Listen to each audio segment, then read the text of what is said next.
Hey, it's Sammy for another episode of the I Do Music podcast, and our goal and our mission is to empower and educate musicians and artists worldwide. And on today's episode, we sat down with songwriter and publisher Traci Hale discussing early memories doing background vocals for Keith Sweat and touring with Aaliyah, coming back from a brief hiatus thanks to industry friends Esther Dean and The Dream, and helping the next generation of songwriters and singers. Hey, it's Sammy for another episode of the I Do Music podcast, and I'm sitting down with a phenomenal songwriter, singer, vocalist, publisher, Traci Hale. How are you? I am doing amazing. So good to see you. So good to have you. Yes. It's good to be here. Absolutely. Now, for those that don't know Traci, she has worked on some of the most amazing songs, big, huge records. Rihanna, What's My Name? I mean, Brandy, the Dr. Dolittle soundtrack.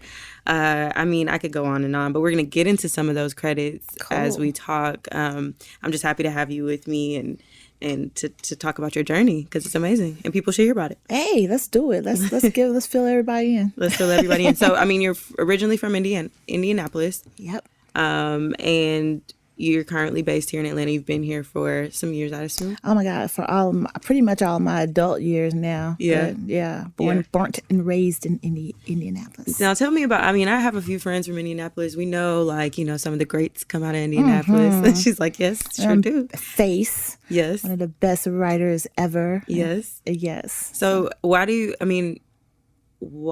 think that, what is it about Indiana? Because I'm not familiar. I haven't been. What is it about Indianapolis is a breeding ground for people who are just super talented, super creative, and it's they do have a little nucleus of talent there and begging to get seen. So thankfully now you don't have to leave there to get seen because of of internet and stuff like that. Usually, back when I was doing it, you had to get up out of Indianapolis to go to LA, find New something. York, somewhere else. Atlanta. Yes. For you. So, So that move to Atlanta, was that were you already kind of up and going? What was it? Well, let's rewind a little bit. Okay. What was your first introduction to music in general? Did you grow up? Did your family? Man, yeah, I grew up listening to.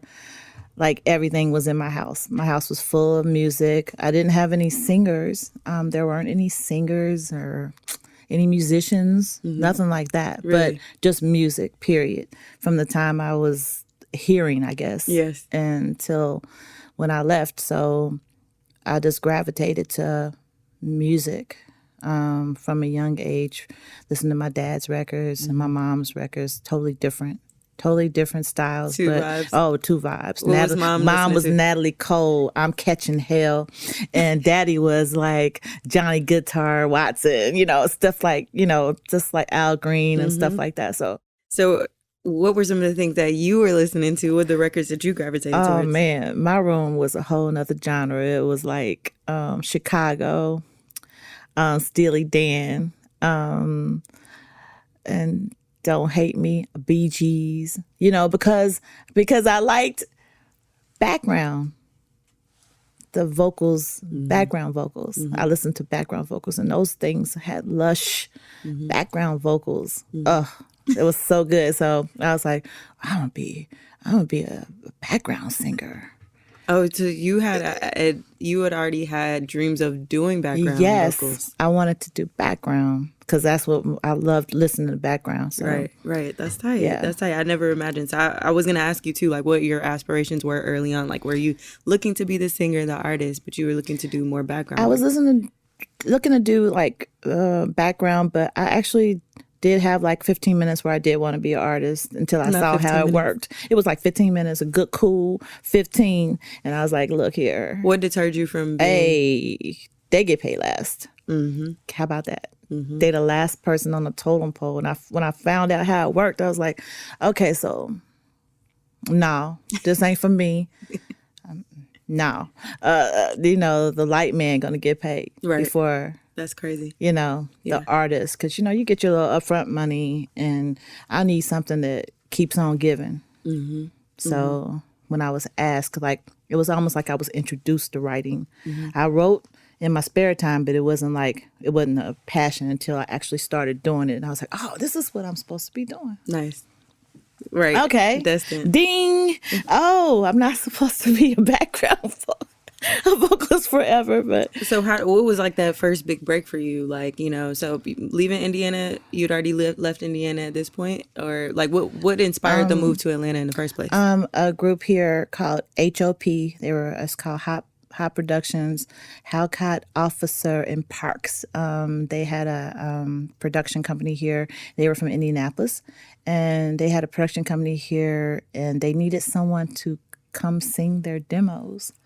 Wow.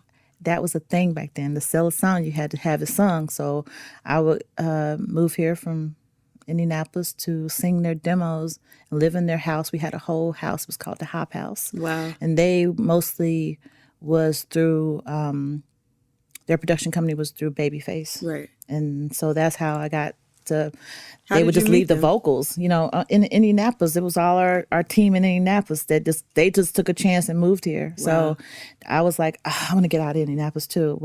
Can I do something for y'all, Nice. And I moved here and took a chance. That's And amazing. said, and I have nothing. Did I didn't you know have anything. I slept on their couch until I had enough, and then they got a house. Moved into the house, and there was Wow. a big house in Duluth. Nice. Georgia. Nice. Did you had you ever been to Atlanta before, or was just like your Yeah, I visited a few times because my cousin was here going to college.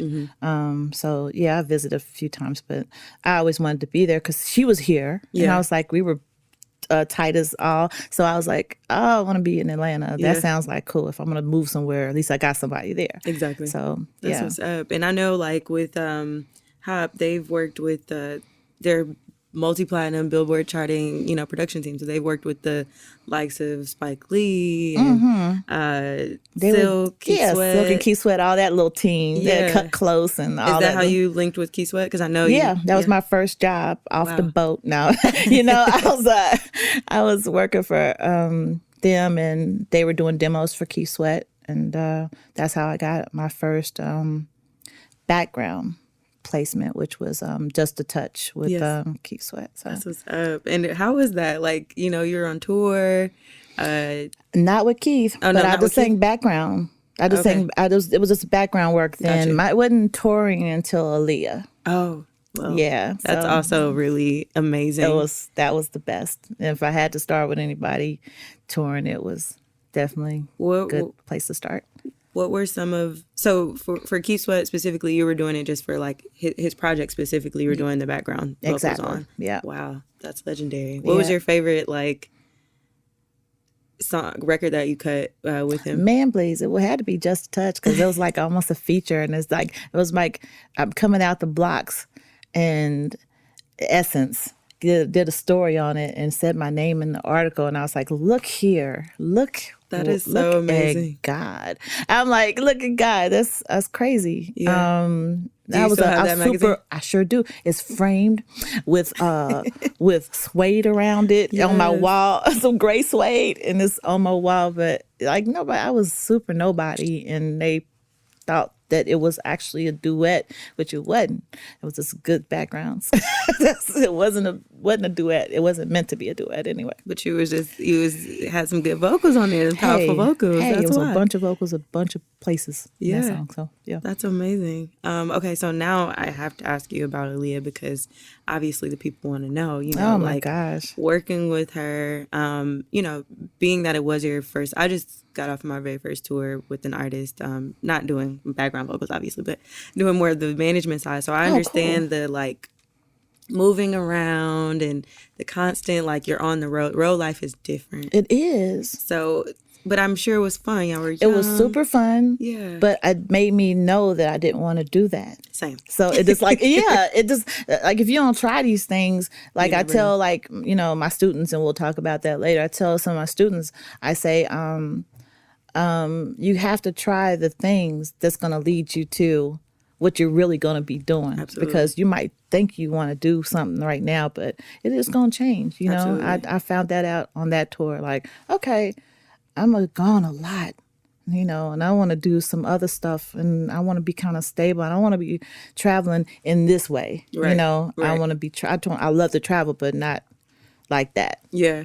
How long were you on tour with her? It was a good like 2 months. Wow.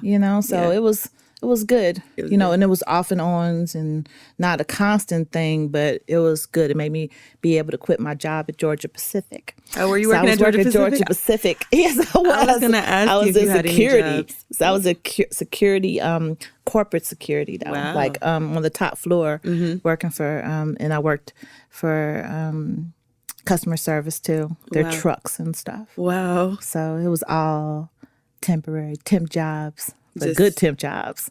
But it was good, Just so you could do what you love. Yeah. In the meantime. Yep. Yeah, absolutely. You gotta.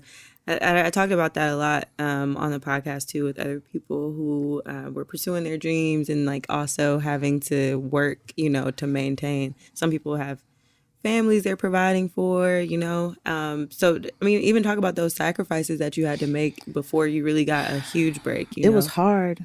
It was hard to go to work in the morning when you was at the studio till 3, 4 in the morning, and you have to go be at work at 8 and fall asleep on your desk and fall asleep in between calls and cry because this is not what you're supposed to be doing, but there's a bigger picture. So absolutely. You have to keep food on the table though. So you have to work unless somebody's paying you to do the thing that you love. You have to work. In the meantime, yeah. It was worth it. Oh, by God, yes. It was. Everything was worth it. I can honestly look back and say, I don't regret nothing. Absolutely. Now, did you have any like fond memories on tour, like anything that sticks out to you in that 2-month period of Oh, man. Touring? I got a good Aaliyah story. I would like to hear it. Oh, my gosh. First of all, she is amazing and wonderful, sweet of spirit. That's why everybody loved her. But we were in New York. I remember this, and they put all the background vocals in one hotel, and she went to another, and she had a problem with that. Why? She just said, "Why are my background vocals in this subpar hotel?" And why am I in this other hotel? I need them to be with me. To be with me. That is so I need nice. them to be with me. So that really was sweet. Really, really good. Yeah, I've heard nothing but positive stories. I love. She was a sweet spirit. She was everything everybody thought she was. That's amazing. So. That's amazing. And so, I mean, after tour, what was next for you? Like, you had this opportunity to work. You've had the opportunity to work with Keith Sweat at this point, Aaliyah. Is that when you started to discover that you had a writing bug? Well, let me tell you, somebody else discovered it. Okay. One of the other background singers that I was out there with, she had a deal through, at the time it was Zomba Publishing. And she said, Traci, do you write? And I was like, yeah, I write, but it really wasn't that serious, but I wrote. And she said, well, you after the tour, after we get off with Aaliyah, want to stay in LA and write with me because I have a deal and I got to write these songs and, I could use somebody with me. And I said, well, cool. That means I don't have to go back to Georgia Pacific. So yeah, let's ride like that. And so literally right after the tour, after the last date, she not only was a writer and was getting ready to start writing. Her first job was with Rodney Jerkins. Wow. So it wasn't her first job, but it was my first job. So we got off the bus and went right to work for Rodney Jerkins, and I wrote my first song. And then that was when it was bitten by the bug, and it was like, oh I'm a writer. Oh. Why didn't you tell me this long time? Look, I didn't know I was a writer. So yeah, so that's exactly we wrote Why I Lied for Dr. Dolittle soundtrack. Wow. As soon as we got settled.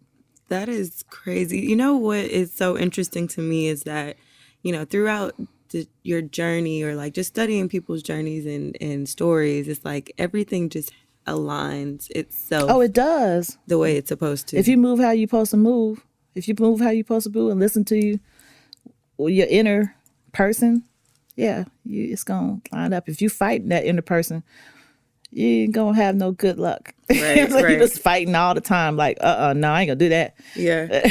I want to ask you, so you end up staying in LA to write with For her 5 months. for 5 months. From 5 months, I stayed, and that was where all the Dr. Doolittle Wild Eye with Ray J, and that's where Angel in Disguise came from. Wow. With Brandy, and Sitting on Top of the World with Brandy and Mace.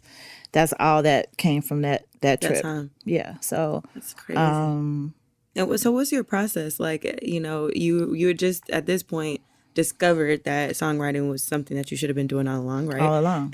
What is the process for you? You get the track, or do you have like melodies just in your head floating around? I rarely have a melody in my head. I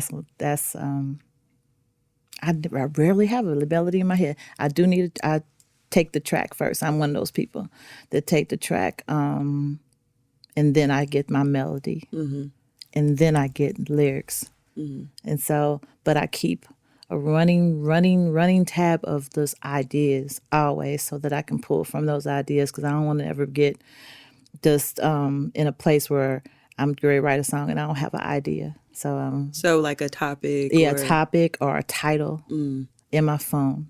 So, boy, it's like pages and pages. So I can just roll and feel what the track sounds like, and I put the title to it first, and then we're going to write that song. That's what we're going to do. That's dope. That's dope. I've never heard it that way. Usually, a lot of songwriters, they have like some sort of melody first that they hear along the track, which I think that's a good way to say like, okay. And especially, so do you ever, or did you during these times too have like artists who wanted something specific? Like, oh yeah. They want a song about this, which is good. That's helpful. Yeah. Like when an artist knows the direction and they're trying to take the whole situation. So Right. I'm like, yeah, what's that? What you talking about? what you going through? Right. So when you get to talk to the artist, which that's the better thing. Yeah. When you get to So do you value being in the studio with the artist and like having that time to like really chat with them, get to know them and get to know what they like, and because what you don't want to do is give some artist something that ain't even them. Right. Right. They wouldn't say that. Yeah. And I wouldn't, and that's what they say too. I wouldn't say that. That's not. I wouldn't say that. I wouldn't say it like that. Right. Well, how would you say it? Right. Let me get what you're in your head. So do you, or can you recall like any particular studio moments with artists where you were able to work with them in the studio? Because I mean, I know now that process is a little different. Like we have the internet, we have emails, so you can like, you don't always get and then obviously like right now we're going through COVID, but you don't always get the opportunity to be inside the studio with someone. But the times that you have been, can you think of like where you? I pretty much work with pretty much every artist in the studio besides Rihanna and the later stuff, like the Rihanna, the Mary J, Sean Kingston, Nicki Minaj. Well, like I just come through the label? Yeah, it just was submitted. You know what I'm saying, to them, and it was done for them. Right. But they took it. You know what I'm Gotcha. saying? So, but I never saw the actual recording or was there to get the approval or anything like that. It was just called and say, hey, they like that song, and they're going to take that song. So speaking of Rihanna, what we have to talk about, What's My Name? #1, I mean, charted song for I don't even know how long. I can't remember. Blew me away. I was like, hey. Were you expecting that? Yeah, because I think I don't think I didn't know. It's not even a thought. I never had a #1 on the Hot 100. Had plenty #1s. Yeah. But they were like on the the R&B charts or the dance chart or the whatever. So have that it Hot overall. 100, I was like, what's going on? What is going on? So yeah, we was pretty excited about that. And you wrote that with Esther Dean. Yes, and Stargate. Yes. And yeah, it was just it's a story too, because it's like, you have your friends that when you get discouraged and you don't want to do this thing anymore. And yeah, because you took a hiatus. Man, did I take a hiatus. And let me explain to you what Esther Dean did. She called, quite a bit to see, what you doing? Okay, well, I'm going to write and I'm gonna be in the city, or you want to come out here and write on this? And I would always say, no, not interested, and this and that, and she never gave up on me, So she said, she called that one last time. She said, hey, I'm gonna be in the city. Right in this room, actually. What? Right in this room. That's crazy. She said, I'm being in the city and I'm going to be working on Mary. Can you come down? And I said, oh, yeah. I said, yeah, that time. And What made you yeah. say yeah that time? Because I had to. Because my other friend, the Dream, these two are my, I know. my closest people who just look out and make sure that you're just not doing stuff. You're okay. Yeah, outside of the music, just like how you are. Period. I love that. And he just said, Trace, you did your little break. That was awesome. That was real cute. And he said, but I need you to go out there, because he had gave me just a position, to work for him for that break that I was taking. And he said, hey, I'm not going to do it no more. And this is this tough love. You need to do what God put you on this earth to do. And I was like, hey, really? And so it's so funny. It just lined up like that. As soon as he told me that, he didn't just kick me out and nothing like that. He just said, okay. The next week, Dean called. So I said, I had to say, yeah. Shit, I ain't had no job. Right. So, like, what else I'm going to do? I said, I guess I got to write some songs. So it just lined up. That's how I know God wanted me to do that, because the very first thing I wrote after a 3-year hiatus was on Mary J. Black's album. So I was like, okay, so this is what I'm supposed to be doing, because people try and they'll never get a placement. You know what I'm saying? They try, and it's kind of like God kind of just opens up the door, and makes sure people is looking out. Yeah, that's an amazing story. So, I mean, so initially you were, because we didn't really specifically talk about the hiatus, but like, were you just over it? You were drained? Like, what was the feeling that you had? Oh, Sammy, music was changing, and I couldn't change. I couldn't change quick enough for it. It was like around 2007-ish, 6-ish. Like LimeWire days. And everything was going on. I was just getting a divorce. Yes, and everything, and it was just getting faster. It was getting... it just was changing. And you were going through personal things? Man, I just got a divorce, and it was just crazy, just trying to hold on to everything, have the money coming in, and then music starts changing. That's the way to do it. I said, you know what? What else can I do? I said, I manage really well, so I can do that. I can actually plan for people and stuff. And it was... I told Dream that. I said, hey, I can do this. I can fire and hire your people for your home and stuff like that. And that's what I did. And so I was able to raise my child for that 3 years, like from 3 to 6. It was so awesome. Like, it was so needed, and it was so awesome. Just for me to get this refreshed and not so bitter about music. I didn't listen to music. I didn't want to hear nothing. Really? I didn't want to hear what my friends was doing. Right. I just wanted to be out. Wow. But luckily it was still in me. So that's the thing. It's like you can't run away from what you're supposed to do. Yeah. Wow. Can't run away from your purpose. Come on, people. Come on, people. But I'm happy you had that time to, spend with your son, and like also just kind of get a clear focus, because when you came back, you get into the, it was to just check. That was the it was like the beat of it, when I got back, like, just that was just me, just God telling me, like, oh, you where you been, like, you can't run from this is what you're supposed to be doing. That's amazing. I love to hear it. That was it. Now, you are the owner of Hale Young Music, and yes. Come Hale or High Water LLC. Yes. Now, tell us about, what you're currently doing, what you're currently working on. And I know you mentioned like your students, and you have publisher next to songwriter at this point. Yeah, because I love to teach. Found that out late too, because my friend of mine was always like, you should teach people how like the basics of songwriting and this. And I said, nobody's gonna listen to me. And I did that for like good 3 or 4 You're years. too humble. They're like, nobody's gonna listen to me about talking about, songwriting, but turns out they will. How about that? So I started Formula of a Hit and Anatomy of a Hit. Nice. Formula of a Hit are workshops that I do where we're writing. We're actually writing. These are the people who they show really good talent. So we're actually writing songs. We're getting tracks. We rewriting. Anatomy is like the 101. We're seeing the basics of writing a song. So we don't really write in that, but I just give the basics. How do you go about getting your students, or do they come to you? I mean, obviously they come to you. That daggone Instagram is it's a mother. Yeah, so I put that mug out there and just really go to studios, go to, schools. Boy, all So the you're schools. in the actual schools, like... No, I actually go to schools. I do like UGA. I do nice. that every year. Nice. Galloway schools. Yeah.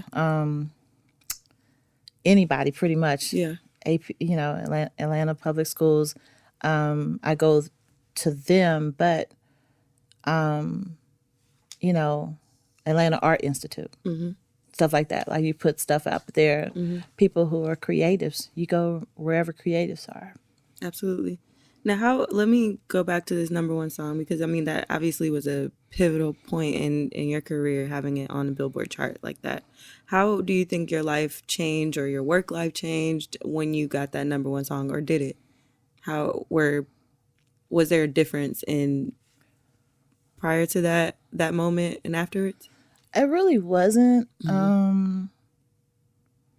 I probably, I had stuff, a few things after that. I kept working, but I think that was the highlight. You know what I'm saying? Like, and I don't know if I wanted things to really change. I really enjoy peace. I'm a peaceful. I love it. And I didn't turn anything away, but I think everything that's come to me has plus been mine. So, Absolutely. but nothing really changed, because I really fight against change. I'm a fighter against change. I'm a Capricorn. We don't like a whole lot of, we don't like a lot of, I know, people switching up stuff. Y'all are routine, for sure. Gosh. Oh, you don't got to tell me about a Capricorn. So for real, somebody running, you be like, okay, so what you ready to do? Because you want to be spontaneous though. Yeah. You got something in you that wants to be, but it's so hard. It's so hard. We got to plan, and we have to. And I'm such a Pisces. I'm like with the flow. You go with the flow. It's like in the wind. Where's the wind taking me today? No, man, I don't mess with the wind. Wind ain't got nothing to do. I was like, well, look, I'm going to be right here. And, but I'm working on that, because, you do have to have some kind of balance. Absolutely. I'm all about balance. Absolutely. That's what life's about. Now, I mean, you talked about how music was changing during that time, and you taking the hiatus. And obviously, at this point, we're in a super digital age. You get a lot of your students from the internet, and like people, a lot of business comes from that space. I'm curious on the publishing side, and especially in this digital age, like how do you go about collecting your royalties from music, especially because at this point, and you saw it happening where we had LimeWire, we had now you can just rip a song from YouTube, and like how do you protect yourself and make sure that you're getting all of your royalties in a digital space? My students tell me some stuff. Like they'll tell me like, oh, you can go here and this is right there. I'm like, really? Thank you. Really? Is that what they doing now? It's like, I'm a CSAC affiliate. I get my royalties through CSAC. With things being right at our fingertips, do you feel like it's easier to earn money today than it was, I guess, in like the early 90s, 2000 or late 90s, 2000s? Even though it was easy then for me because of how it was set up. Right. You know what I'm saying? The way things were set up. you had this ancient thing called A&R. It's such a so so antiquated now. Anymore. I don't even know what that is. A&R used to be it's artists and repertoire. Yeah, we don't know what that is. I don't even these know days. what that is. But it was just done different, so it was easy. Yeah. But now, for the up and comers, it is easier for this way because it seems like you can get your stuff seen a little bit faster. Mm-hmm. In a couple seconds. You don't have to really know anybody, really. You know what I'm saying? You just have to be consistent with your posting, and you got to, you be about that. And create a following and create all this stuff, know? Yeah. I want to get into one of my favorite records. Oh, come on. I mean, first off, I've given What's My Name so many spins. So, okay, shout out to everybody involved come in on, that. Spin. But, B2K. Come on, B2K. Yes. Now, that right there where they came in. Can we please I need the story. Like, that. Oh, my gosh. That's when my they came in and we did that with Tricky Stewart, Tab, me and Tab, Tricky Stewart. Man, they came in and I was like, these kids ain't gonna do nothing. That's what I thought. Why you think that? I promise you did. Because they were kids? I was wrong as all. Boy, wrong as all. Like just knowing just the business, I just didn't think it was gonna work. Right. You know what I'm saying? And I was like, whatever. Man. Their video aired over that September 11th. You know what I'm saying? Like that whole week. So I was like, it's not gonna work because it just wasn't getting seen. It was just too much going on in the world. Man, they ate it up. And I saw that video and I said, oh my gosh, these boys are stars.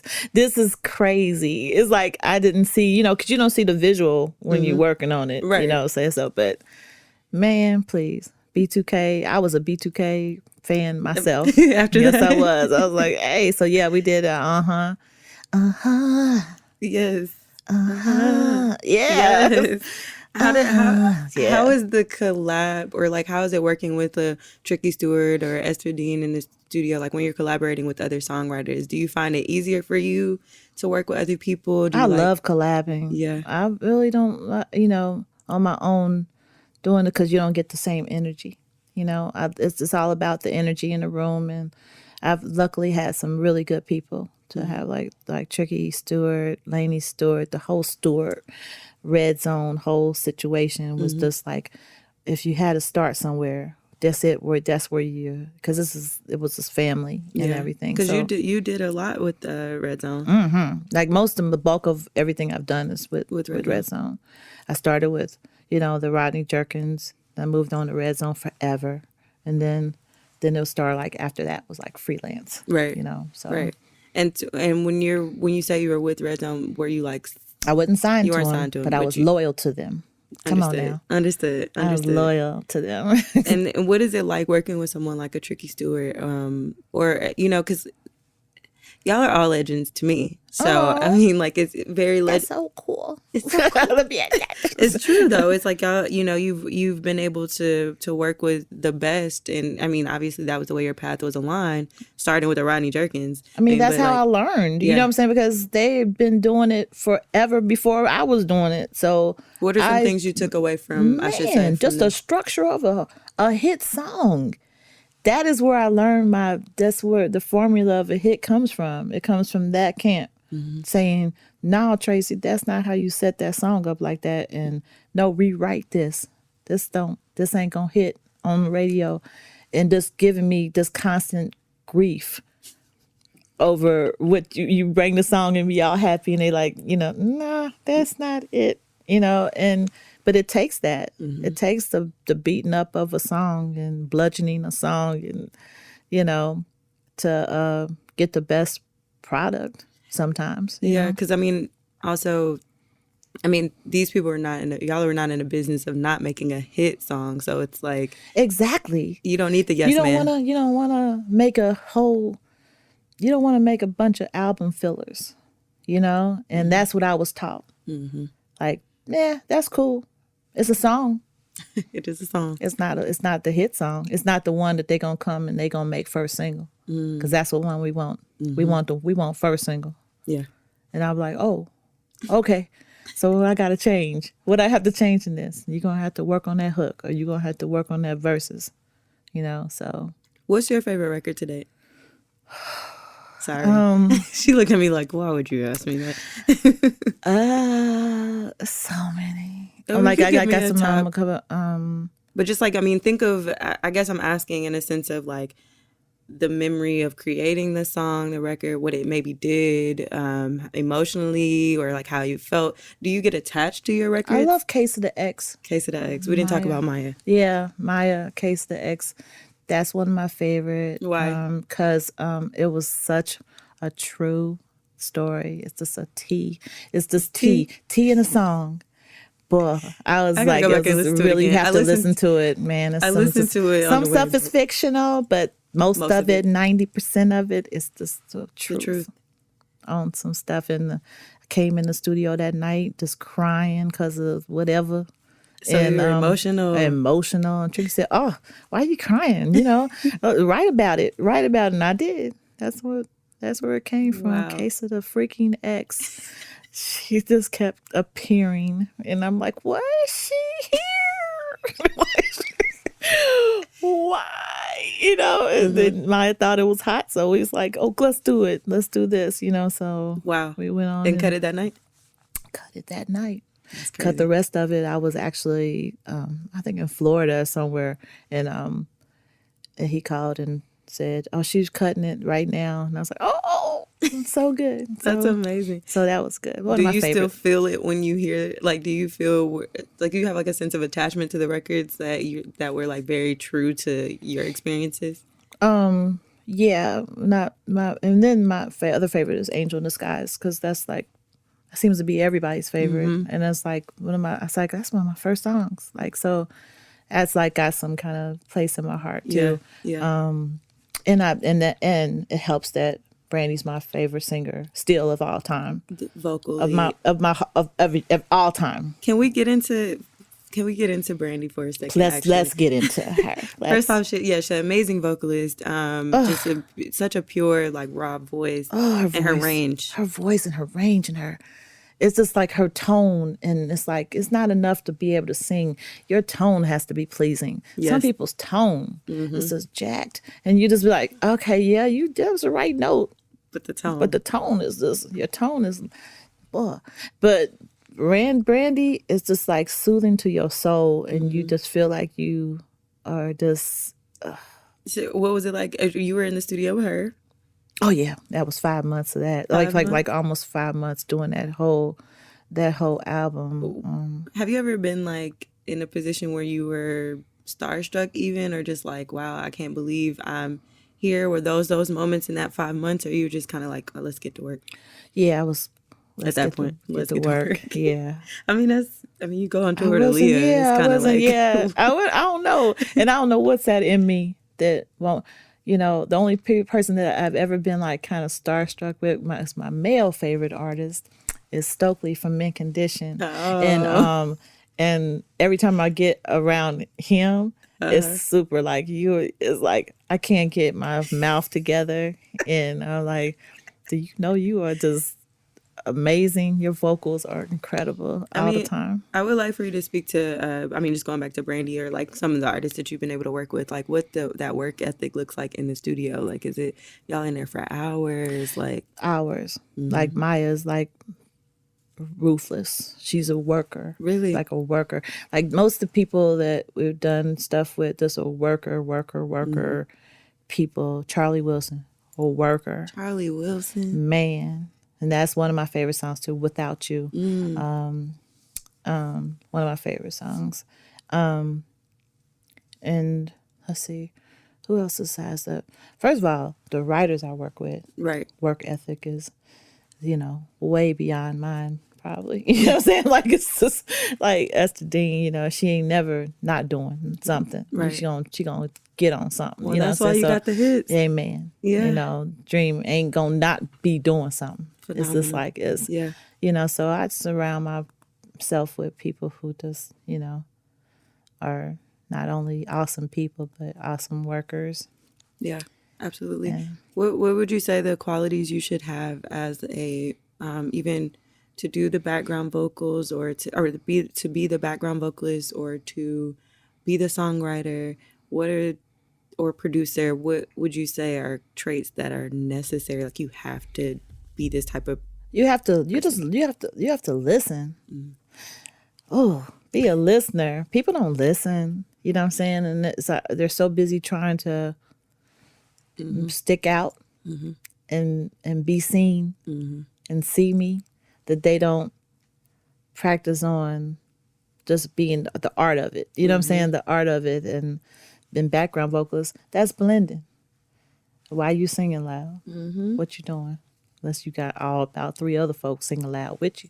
Now that's cool. But but if you just the only one, it's you sticking out, and then writing, just being a team, People don't know how to be a team because they so into the shine, They want to shine so hard. So it's like they want to dull somebody else's light so they can shine brighter. And why?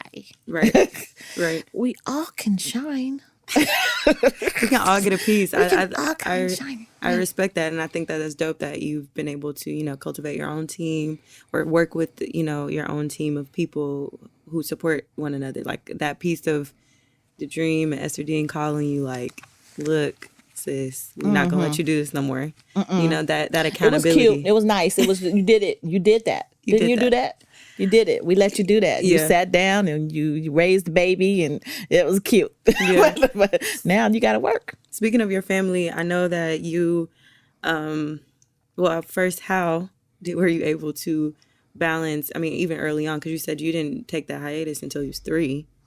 Yeah. So it was balancing your career, your family, like how are you doing that within it? And I know your family, they're entertainers as well. Yeah. So I got some people. My son, it was just me and him for a while.